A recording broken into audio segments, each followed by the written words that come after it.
Ya, halo semuanya, kembali lagi di QID Media. Nah, pada pagi hari ini saya ingin sedikit membahas tentang salah satu motor yang akhirnya saya pilih untuk menjadi kendaraan yang akan saya gunakan untuk perjalanan jauh ya. Jadi di video saya sebelumnya sempat saya ada beberapa pilihan atau pertimbangan, diantaranya yaitu Yamaha X-Max, kemudian KTM Adventure 250, dan juga Kawasaki Versys 250.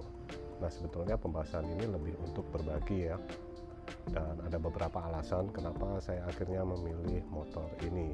Saat ini pilihan saya jatuh pada Kawasaki Versys 250. Alasan-alasannya kira-kira bisa saya jelaskan sebagai berikut. Alasan mendasar yang pertama adalah budget dan kebutuhan.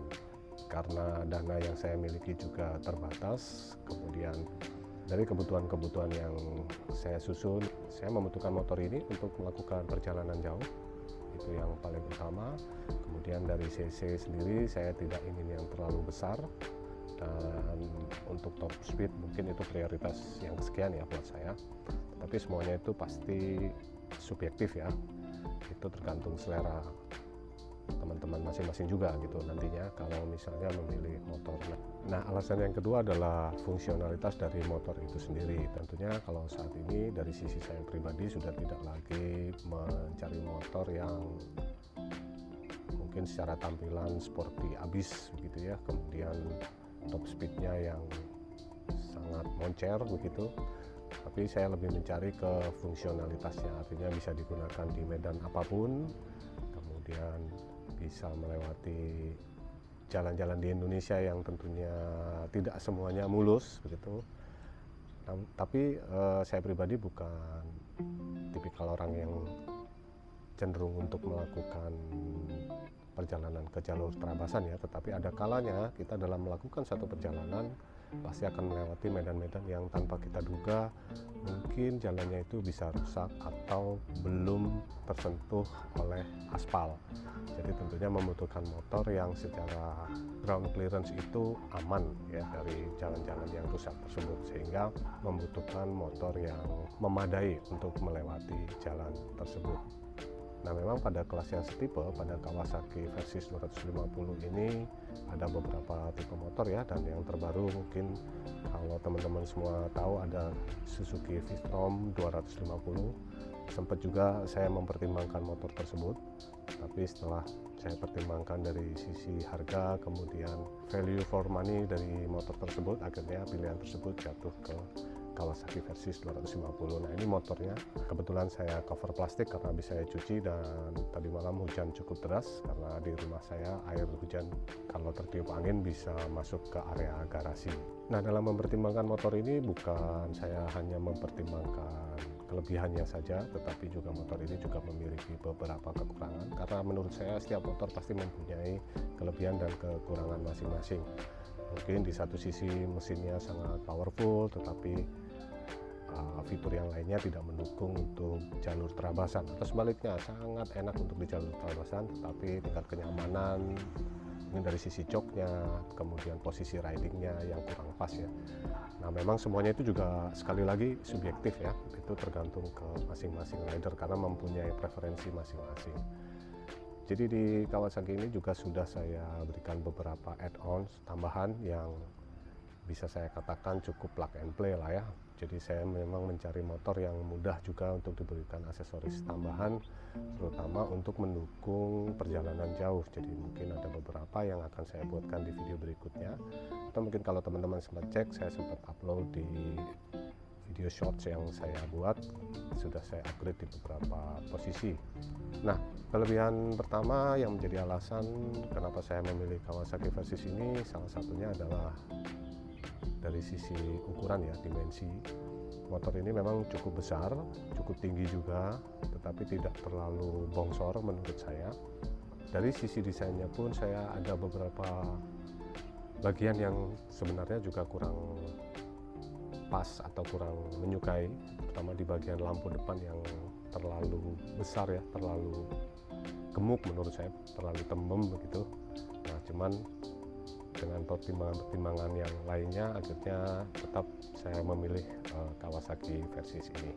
Kalau dari segi tampilan, saya pribadi menyukai tampilan dari Suzuki V-Strom ya, cukup sporty, sangat dari sisi moncong depannya pun itu sudah cukup sporty, kemudian segi tangkinya juga sudah cukup sporty, tapi di pertimbangan saya mungkin beberapa hal ya, terutama kaitan suspensi, kemudian performance-nya di medan perabasan agak kurang stabil, dan ini bisa, mungkin ini juga subjektif, tapi teman-teman bisa cek di review beberapa YouTuber lain yang sudah membahas Suzuki V-Strom 250 ini. Kalau untuk KTM jujur aja mungkin harganya ya yang buat saya tidak masuk, karena budgetnya sudah di atas, mungkin di atas 70 ya, di atas 70 juta lebih, 70 juta besar ya kalau nggak salah, atau bahkan bisa 90. Kemudian juga ada Honda CRF juga sebenarnya cukup bagus menurut saya, karena untuk perabasan pasti sangat baik, cuman harganya juga sudah cukup tinggi, dan posisi ridingnya menurut saya dari segi jok itu pasti akan sangat tidak nyaman, karena memang peruntukannya mungkin murni untuk perabasan. Jadi kalau untuk perjalanan jauh, posisi duduk ini akan sangat tidak nyaman bagi penggunanya. Nah, semua sekali lagi saya sampaikan ya teman-teman, ini sifatnya subjektif, pasti setiap orang punya pengalaman yang berbeda-beda. Jadi kalau sedikit saya jelaskan, dalam memutuskan memilih motor ini saya sebenarnya agak gambling ya, saya hanya pakai feeling aja. Saya melihat review, kemudian saya sempat mencoba satu kali, dan saya merasakan bahwa motor ini pas, dan buat saya pun motor ini masih terlalu tinggi. Pada saat saya naik motor ini, kaki saya masih jinjit sedikit ya untuk pada saat motor berhenti.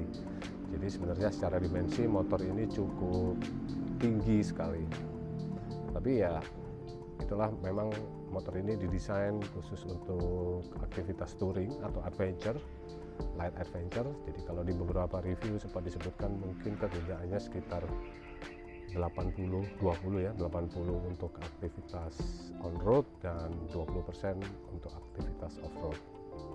Nah, uniknya adalah pada saat saya memutuskan untuk membeli motor ini, proses indennya cukup lama ya, memakan waktu hampir 3 bulan lebih.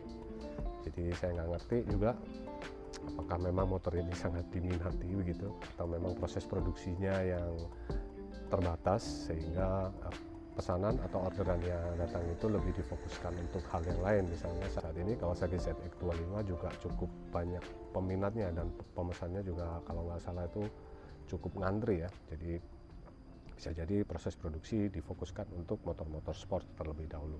Nah, untuk Kawasaki versi saya ini, seperti yang saya sampaikan, sudah saya pasang beberapa part add-ons yang saya pasang sendiri. Jadi begitu motor ini tiba dan sambil menunggu plat nomor dan persuratan beres, saya parkir di rumah. Kemudian lokasi rumah saya cukup jauh ya dari mana-mana, sehingga untuk ke bengkel kira-kira bisa membutuhkan 1 jam, dan saya pikir daripada saya menghabiskan waktu untuk ke bengkel untuk menempuh perjalanan, lebih baik barangnya saya beli, saya cocokkan, dan saya pasang sendiri sambil saya belajar memahami motor ini.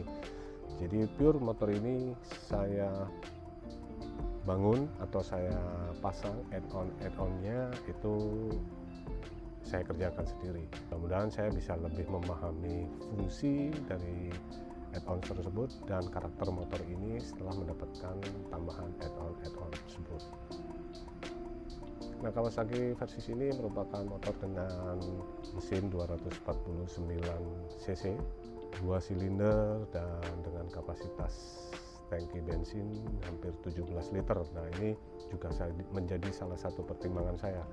Dengan kapasitas tangki yang mencapai 17 liter, tentunya bagi para rider yang suka melakukan touring ini sangat membantu. Jadi kita nggak perlu sering-sering untuk melakukan pengisian bensin dengan jarak yang cukup jauh ya. Dan saya cek di beberapa pemakaian saya, campuran antara perkotaan dan juga perjalanan jauh, rata-rata bisa mengkonsumsi bensin di kisaran 27 km untuk 1 liter bensin. Cuman memang saya belum melakukan perjalanan yang konstan sangat jauh ya, tetapi Di beberapa pemakaian saya gunakan di kawasan macet, juga di kawasan yang cukup lancar, itu saya bisa rata-ratakan di kisaran angka 27 km per liter. Ya, mungkin itu saja dulu penjelasan singkat mengenai alasan saya memilih Kawasaki Versys 250 Tourer non ABS. Saya belum sempat menjelaskan bahwa motor ini untuk tahun 2022 ke atas sudah tidak ada yang versi ABS ya.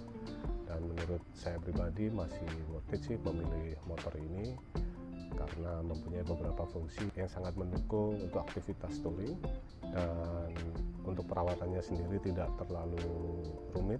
Kita bisa belajar juga dari motor-motor yang setipe dari Kawasaki ya. Jadi kita cukup mudah untuk mencari tahu apabila terjadi kendala ataupun permasalahan di motor ini, itu kita cukup mudah untuk mencari referensinya. Ya, mungkin itu dulu teman-teman sekalian. Terima kasih sudah menonton. Jangan lupa klik subscribe dan klik tombol like apabila kalian menyukai video ini. Semoga bermanfaat dan sampai jumpa di video berikutnya.